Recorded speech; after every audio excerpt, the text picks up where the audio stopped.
Bonjour et bienvenue dans votre podcast Les hommes LGBTQ sur le thème religion et homosexualité.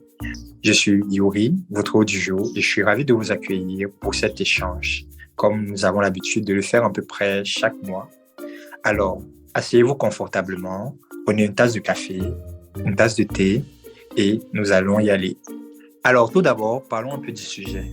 Il faut savoir que la religion et l'homosexualité sont deux thèmes qui sont très souvent diamétralement opposés. Et pour une personne qui est à la fois homosexuelle ou LGBTQ, du moins, et qui est de l'autre part croyant, il est souvent très difficile de concilier les deux. Alors, c'est pour ça que dans cet épisode, avec mes deux amis, Art et Bruno, nous allons évoquer de long à large ce sujet. Nous allons ensemble explorer les différentes perspectives et expériences liées à l'intersection de la religion et de l'homosexualité de l'autre côté. Salut Yuri, salut Art. Salut les ombres, salut Yuri, salut Bueno. J'espère que tout le monde va bien aujourd'hui. Moi, ça va. Et vous? J'espère que ça se passe bien votre week-end. Très très bien, merci. Ok. Qu'est-ce que vous avez à dire par rapport au thème d'aujourd'hui? Moi, il me renvoie un peu de stress parce que je pense que, vu les intervenants qui vont suivre, l'homosexualité et la religion, c'est quelque chose qui est assez... C'est un débat assez houleux, comme tu l'as précisé au départ, et c'est assez compliqué parfois de lier les deux. On est tous un peu passés par cette vision, par cette manière de penser, et je pense que ce sera un sujet intéressant. Pour ma part, c'est un épisode qui est très attendu. Donc, j'ai hâte de pouvoir en discuter avec nos invités et avec vous, mes amis. Sans plus tarder, accueillons nos intervenants du jour qui vont nous aider à décortiquer cela à travers leurs très belles expériences. Bonjour. Pour ma part, je m'appelle Adam, j'ai 19 ans. Je suis d'origine congolaise et de confession chrétienne et je suis gay. Bonjour, je m'appelle Marcus, j'ai 22 ans. Je suis également d'origine congolaise et je réside aussi en France et je suis bi. Pour commencer, j'aimerais savoir dans quel contexte familial vous avez évolué. J'ai commencé à aller à l'église en suivant la famille. C'est le dimanche depuis un peu toujours, aller à l'église.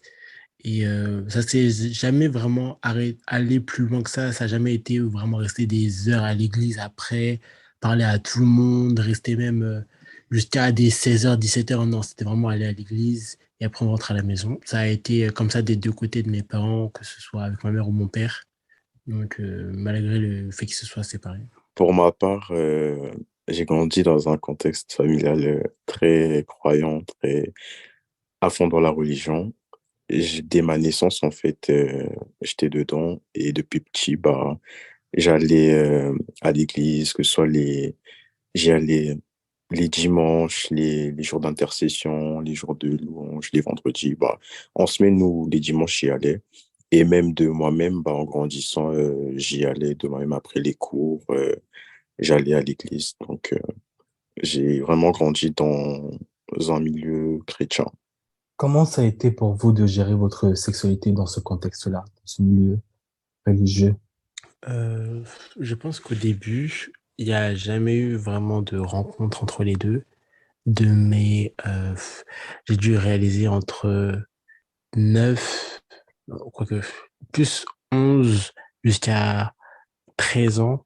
Là, c'est vraiment où là, tout a un peu, on va dire, commencé, où tout s'est un peu accéléré. Et à partir de ce moment-là, tu entends des choses peut-être qui font pas plaisir, sont des choses que tu comprends pas forcément sur toi-même. Et tu te demandes si c'est pas toi le problème, si ça venait pas de toi. Et si la façon dont tu est valable pour suivre le reste du groupe qui a l'air de fonctionner normalement. Tu veux dire qu'avant tes 13 ans, tu n'étais pas encore totalement conscient de ta sexualité? Je pensais que ça faisait partie de ma personnalité, c'était pas plus que ça. Je pense que c'est un peu pareil qu'Adam, environ 13-14 ans. C'est quand je suis venu en France que l'adolescence, en fait, dans l'adolescence où je commence à avoir une approche différente de la sexualité. Parce que étant plus jeune, j'ai eu des expériences, mais je les reliais pas forcément à la religion.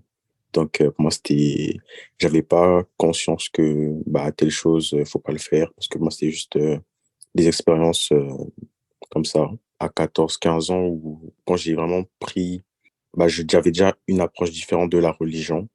Et aussi, différent de la sexualité, c'est là où j'ai réalisé que il y avait, ça correspondait pas à ce que je pensais, en fait. Du coup, j'étais un peu, comme Adam et Aldir, à côté de la norme, en fait. Qu'est-ce que la religion dit concrètement par rapport à l'homosexualité? La religion, elle dit que, les relations homosexuelles, c'est de l'abomination et que, il faut pas les pratiquer. Abomination veut dire chose impure, chose sale, chose Oui, en dégradantes, gros, chose interdite par Dieu, oui, contre c'est contre nature. nature. Au même stade que les incestes, la zoophilie, etc. Du coup, je me disais que ce que je ressens est qualifié comme quelque chose de contre nature. Pourtant, j'ai pas demandé à ressentir cela, mais j'ai grandi dans un milieu où on m'a toujours appris que je serais marié à une femme et tout, j'aurais des enfants. J'avais ça dans la tête, du coup, je comprenais pas moi-même déjà pourquoi j'avais cette attirance-là. Et du coup, j'avais un peu l'impression d'être épinglé pour quelque chose qui ne venait pas de moi, en fait. À partir de quel moment tu as senti le choc entre les deux? Quand je suis arrivé en France au début, j'étais un peu à la maison, quand je sortais pas trop. J'ai commencé un peu à regarder des films X et tout. Et au fur et à mesure, j'allais dans la catégorie hétéro, etc. Mais après, j'ai commencé à regarder les catégories gay et bi. Et j'ai réalisé que c'est quelque chose qui, quand je voyais ça, ça me plaisait. Et après, il y a aussi quand vous regardez des vidéos autour de vous, parce que mon entourage est très chrétien aussi. Donc, tu as des vidéos des pasteurs qui disent que l'homosexualité est un péché, c'est une abomination, etc. En gros, il y a un peu cette stigmatisation, il y avait cette stigmatisation-là des personnes LGBT. Et même dans la société, les personnes qui s'affirmaient en tant que LGBT, je voyais comment elles étaient stigmatisées. Et la raison pour laquelle ces gens-là disaient qu'ils les stigmatisaient, c'était que c'est un péché, c'est une abomination, c'est contre nature. Et c'est là où j'ai réalisé que ma religion disait que j'étais dans le mal, entre guillemets. Si je devais me donner des grands points, ce serait que euh, j'ai commencé. En fait, ça a commencé sur YouTube. Tu tapes Boys Kissing, des trucs comme ça et tout. Et après, ça va crescendo, crescendo. Après, tu cherches sur Internet, tu lis des fois et tout. Parce que moi, à l'ancienne, quand j'étais petit, j'avais mon era Wattpad et tout. Moi, je lisais là-bas et tout.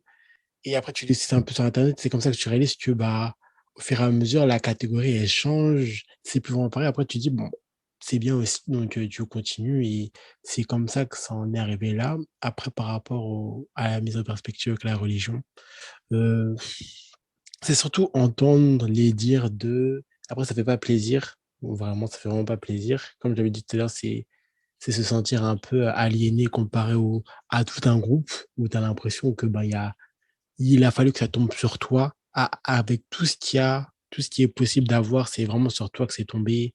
Tu sais pas vraiment quoi faire. Tu te sens un peu seul. Et je sais que pendant un moment, j'avais pas vraiment d'amis qui étaient comme moi, qui étaient queer, et qu'il a fallu attendre un moment quand même avant que ça arrive et que je puisse me dire, en fait, non, je suis pas tout seul.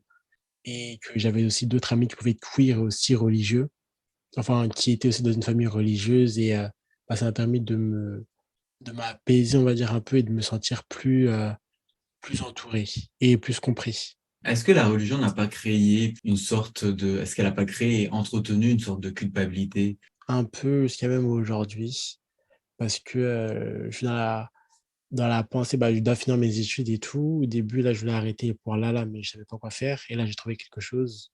Et du coup, il me resterait encore 2 ans. Et je me dis que d'ici 2 ans, j'aurai mon chez moi après.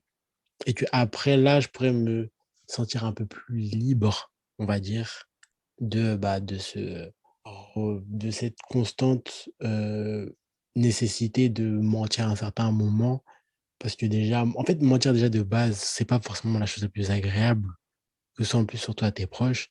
Et quand ça fait des années déjà que tu mens, enfin, à un moment donné, tu as envie de te dire, bon, c'est quand que ça s'arrête en fait. C'est quand que je peux me permettre d'être moi-même sans pour autant m'attirer les foudres de tout un groupe.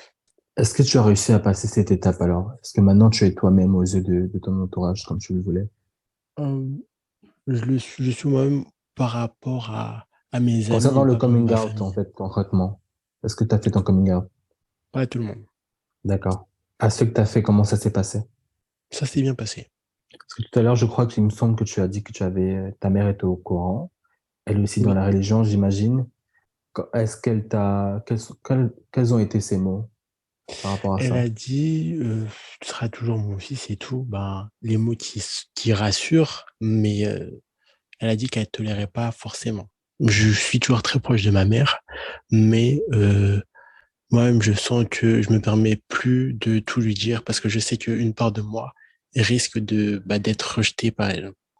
Bah, pour ma part, euh, c'est même pas juste une culpabilité, c'est même une haine de soi limite, parce que quand j'ai réalisé que bah, j'avais une attirance pour les hommes, euh, j'ai passé, on va dire, au moins 2 à 3 ans à prier dessus, parce que bah, on dit que Dieu est tout puissant, Dieu délivre de tout, il est capable de tout et tout.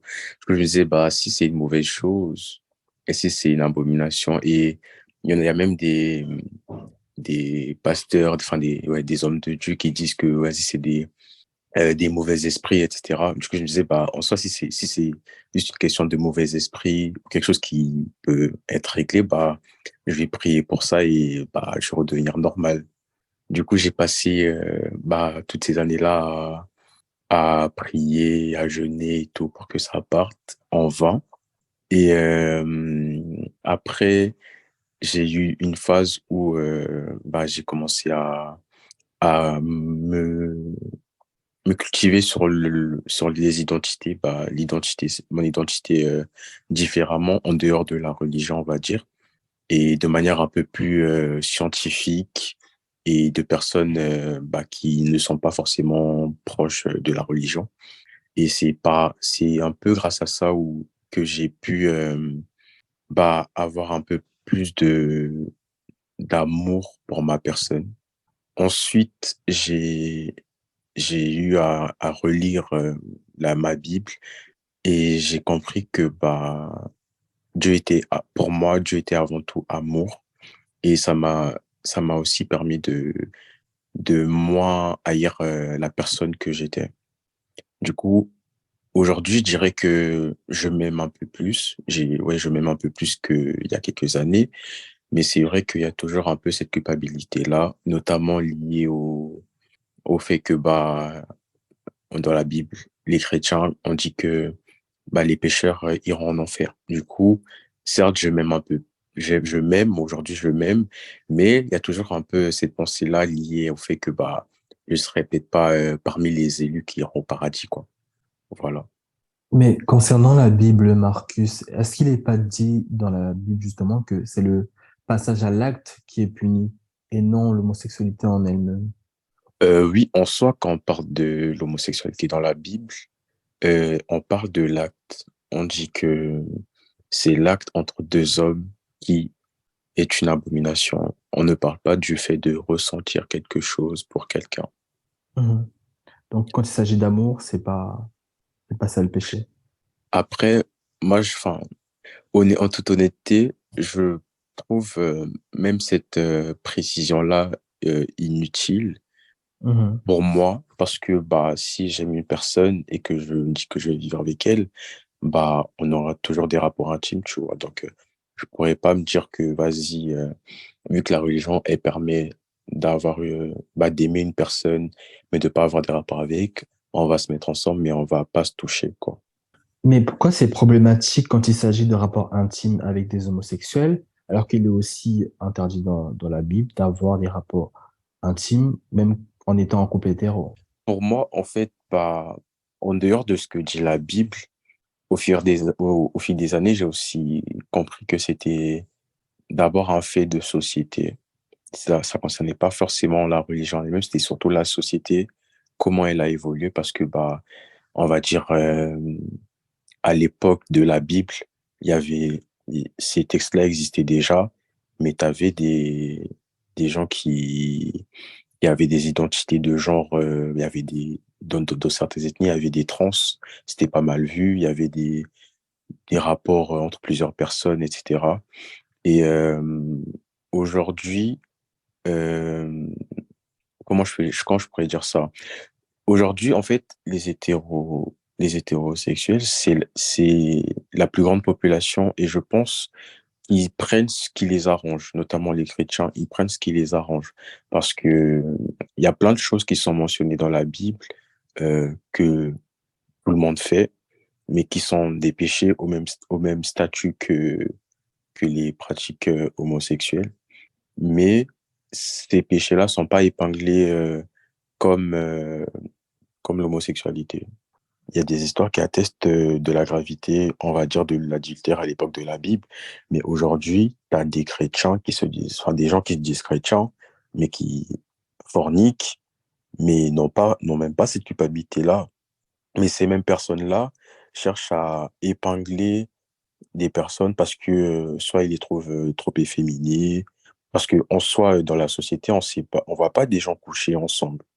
Donc, des fois, la plupart du temps, c'est juste parce qu'on voit que bah, tu t'habilles de telle façon ou t'es un peu, enfin, t'es pas comme ils considèrent que l'homme doit être, bah, on t'épingle en tant que homo. Mais il est aussi important de dire que même dans la Bible, il y a aussi beaucoup d'enseignements et de principes qui prônent qui sont fondamentaux d'ailleurs, et qui prônent l'amour, la compassion, l'inclusion et le respect de la dignité des personnes. Oui, comme, bah, tout ce qu'il a dit, c'était hyper intéressant et que aussi, on a notre société qui est très hétéronormée, elle n'acceptera pas forcément de mettre au même stade les autres péchés que l'homosexualité en soi, oui, ça. Et c'est surtout, en fait, le fait de ne pas vouloir comprendre aussi, j'ai l'impression, de ne pas vouloir se mettre à la place de l'autre. Et j'ai un exemple, mais c'est un exemple, moi, je trouve qu'il est un peu mal tourné. C'est un peu essayer de parler à la place de quelqu'un qui a le cancer. Enfin, on peut avoir une empathie pour ce qu'il ressent, mais on n'aura jamais vraiment ce qu'il vit tous les jours, les réactions qu'il a avec les autres, comment ça impacte sa vie, parce que c'est pas comme, par exemple, avoir des yeux bleus ou quelque chose comme ça. C'est vraiment quelque chose qui l'impacte sur tous les aspects sociaux qu'il peut avoir dans la vie, la façon dont il voit et les gens le voient, et comment il interagit avec les autres personnes. Et je trouve que c'est dommage de vouloir faire un peu semblant de comprendre le problème, mais de pas vouloir vraiment se mettre à la place des autres parce que ça voudrait dire quoi? Ça voudrait dire que il faudrait renoncer à soi, ce serait une constante lutte de se renier pour pouvoir correspondre à un certain standard qu'on atteindra, auquel on pourra aspirer qu'en mourant. Enfin, c'est pas vraiment la vie de rêve, enfin, c'est pas vraiment une vie très agréable à vivre, sachant que la vie est déjà dure. Ce qui se passe en ce moment, c'est très compliqué. Si en plus on a ajouté ça sur notre tête, on s'en sort plus. Après, moi, j'ai l'impression que l'Église, quand même, présente à tout le monde des idéaux à suivre. Après, il y a la chasteté. Après, dans une relation de couple marié, la fidélité, c'est autre chose. Pour le catéchisme, l'adultère est un péché. Si on va dans ce sens, la pilule est un péché. Certaines pratiques sexuelles même sont des péchés. Euh, Pourtant, il y a bien des couples chrétiens mariés qui divorcent ou qui traversent des difficultés dans leur relation et même dans leur sexualité. Ils vivent pas forcément un idéal. Alors pourquoi, quand on parle des homosexuels, s'attacher uniquement à leur sexualité en oubliant euh, en oubliant la qualité de leur relation? Pourquoi l'Église est-elle encore plus exigeante avec eux que les hétérosexuels? Moi, j'ai l'impression que c'est un peu dû à la représentation qu'on a donnée aux personnes queer à travers les médias aussi. Parce que au début, moi personnellement, j'ai l'impression que les représentations qu'on avait, c'était des représentations déjà pornographiques et aussi très sexualisées, où on est des personnes très frivoles, pas très sérieuses, qui sont là, prêtes à sauter sur tout ce qui bouge, à tenter les pires choses, toujours dans des coins un peu pas très fréquentables.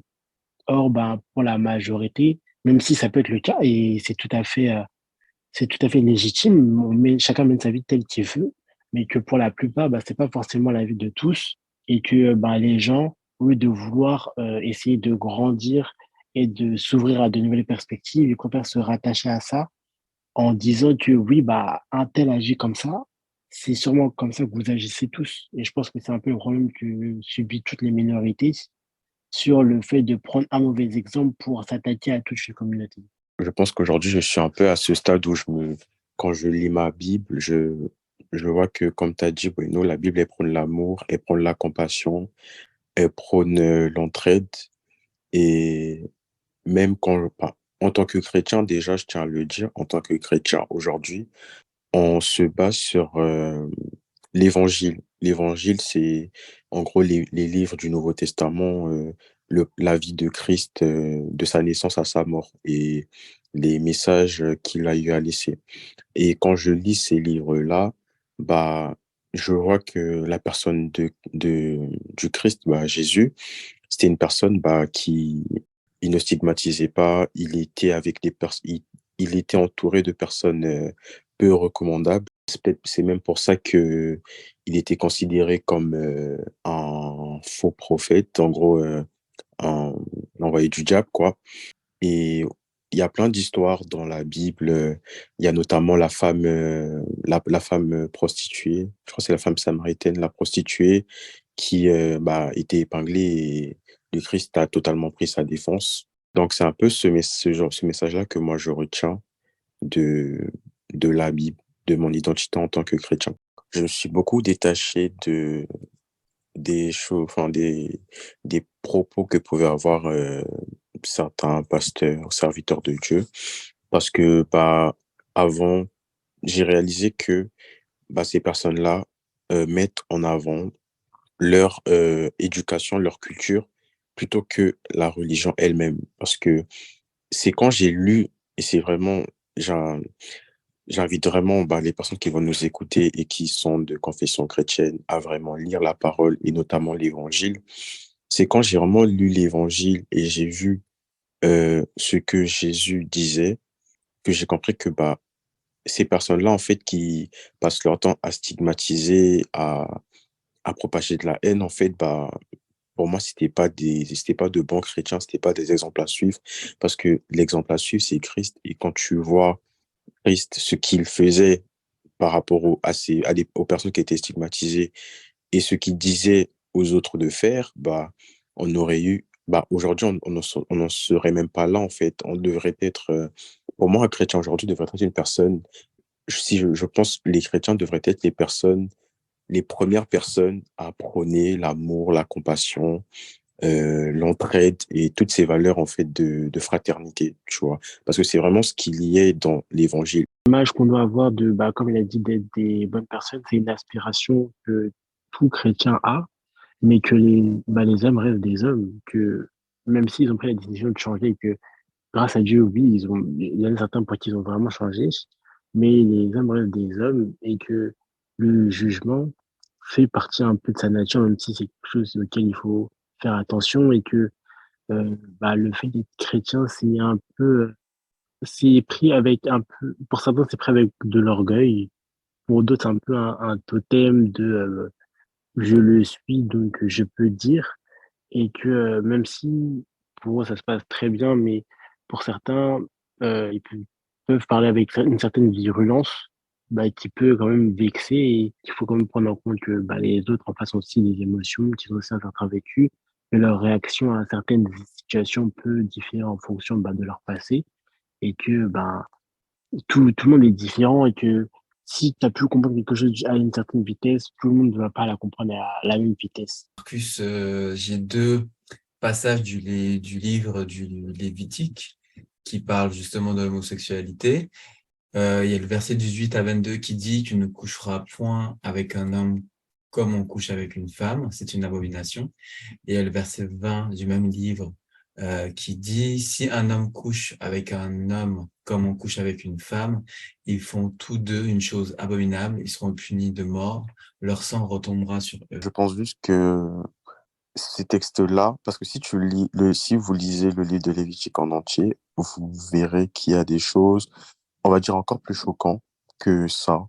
On va dire, il y a une sorte d'absurdité liée un peu à l'époque parce que dans ce même livre-là, on parle également des hommes qui se coiffent, donc des hommes qui rasent leur barbe, des hommes qui font leur dégradé, etc. Donc aujourd'hui, même ces gens-là qui prônent ce livre de Lévitique, ils sont considérés au même stade que les personnes homosexuelles, en fait. Parce que raser ses cheveux, raser sa barbe, c'est un péché aussi.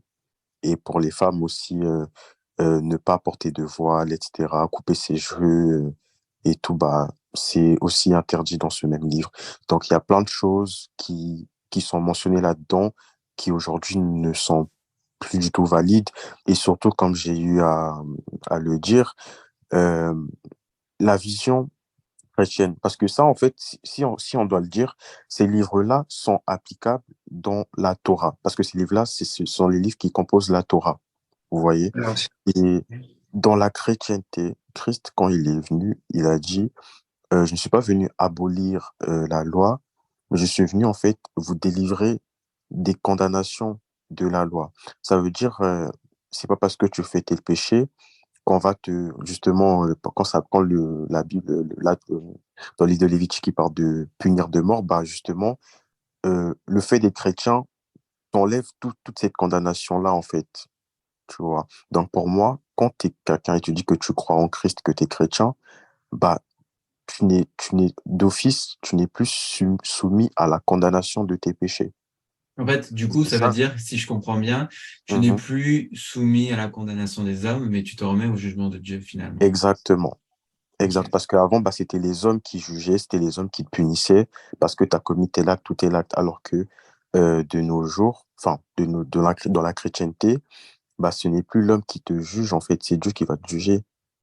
Tu peux avoir conscience que ce que tu fais est mal et si tu as conscience que cela est mal, tu vas te repentir.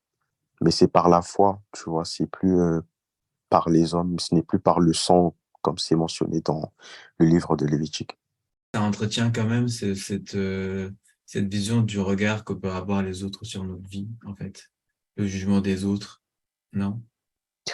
Euh, en toute honnêteté, je pense justement que euh, après, ça dépend de comment tu prends le livre, comment tu lis la Bible et enfin, comment tu te développes également dans ta vie personnelle, tu vois. Mais la Bible peut justement t'aider à t'émanciper du regard des autres.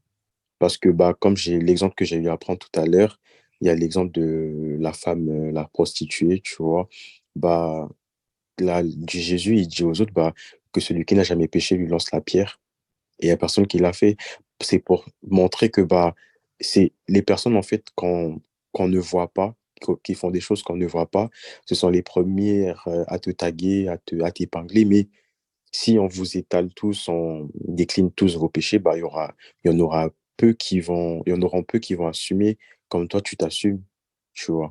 Donc, juste ça, ça devrait te permettre déjà de t'émanciper du regard des autres et t'en remettre à Dieu si t'es vraiment, si t'es croyant, bah, de t'en remettre à Dieu. L'impression que quand on regarde d'autres sujets, d'autres confrontations que bah, d'autres personnes peuvent avoir par rapport à leurs problèmes, on peut se servir de... On dit souvent que l'Ancien Testament n'est pas applicable et que Jésus est arrivé pour changer un peu les choses, mais que pour d'autres sujets, on utilise un peu les mêmes textes de l'Ancien Testament, sachant qu'on sait aussi que c'est enfin, c'est pas non applicable, mais qu'il y a eu du changement à travers ceci et que on peut pas vraiment prendre parce que c'est, en soi, les textes ils ont été écrits il y a tellement longtemps que il y a des situations dans lesquelles aujourd'hui on peut se dire qu'il peut y avoir problème sur la situation, mais il n'y a rien dans le texte parce que cette situation n'existait pas au moment où ça a été créé. Donc, même si il y a une volonté de faire durer le livre dans le temps et que c'est ce livre-là qui a été écrit il y a des siècles et des siècles qui doit être utilisé encore aujourd'hui, qui ne doit pas être modifié ou quoi que ce soit. Mais bah, les temps ont changé, beaucoup changé, et que aujourd'hui on fait face à de nouvelles problématiques et que le regard qu'on doit porter dessus doit un peu changer, qu'on ne peut pas avoir le même regard qu'une personne d'il y a des siècles et des siècles.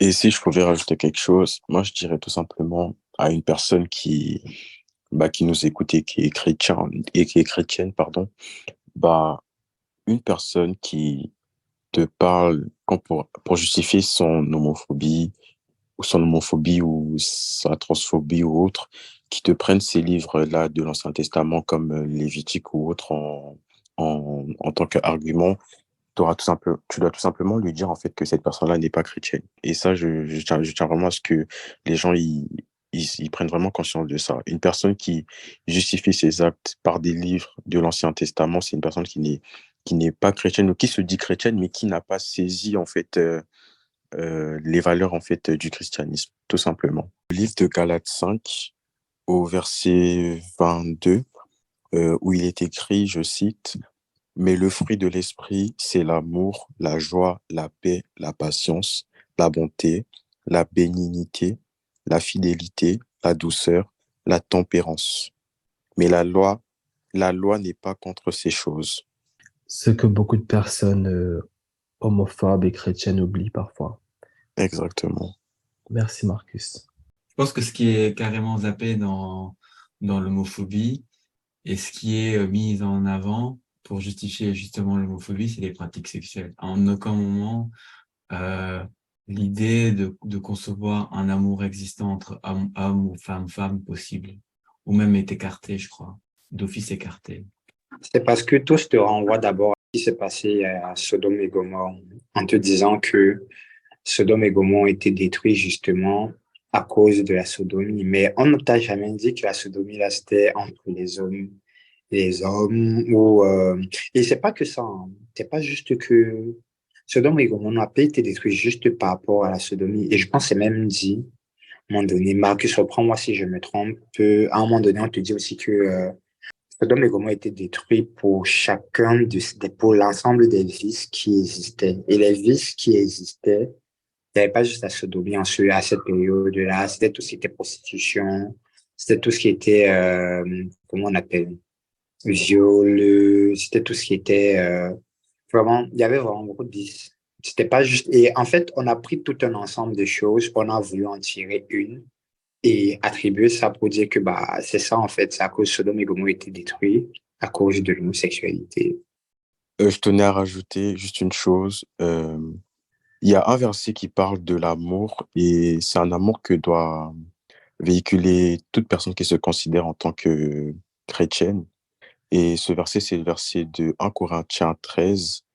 Et dans la version Bible du Semeur BDS sur l'application Bible, ça commence au verset 4. Ce verset dit, je cite, « L'amour est patient, l'amour est plein de bonté, l'amour, il n'est pas envieux, il ne cherche pas à se faire valoir, il ne s'enfle pas d'orgueil, il ne fait rien d'inconvenant, il ne cherche pas à son propre intérêt, il ne s'aigrit pas contre les autres, il ne trame pas le mal. La justice l'attriste, la vérité le réjouit. » Et pour moi, en fait, ce verset-là, une personne qui ne véhicule pas ces valeurs-là, ne véhicule pas cet amour, cette personne n'est tout simplement pas chrétienne. Sur ces belles paroles s'achève l'épisode du jour. Nous remercions Marcus et Adam d'avoir partagé avec nous leur histoire. Nous tenons aussi particulièrement à nous excuser pour ces délais d'attente qui ont été particulièrement longs. Car, comme vous le savez, nous avons chacun une vie professionnelle assez chargée, des emplois du temps assez différents. Il devient de plus en plus difficile pour nous-mêmes de vous fournir un épisode de qualité dans des délais les plus brefs. Nous allons quand même essayer de continuer à vous fournir régulièrement un épisode. Pour la suite, nous vous donnons rendez-vous pour le prochain épisode. Passez un bon week-end, les ombres. Au revoir les ombres. Merci Marcus, merci Adam. Salut les ombres, au prochain épisode. À bientôt tout le monde.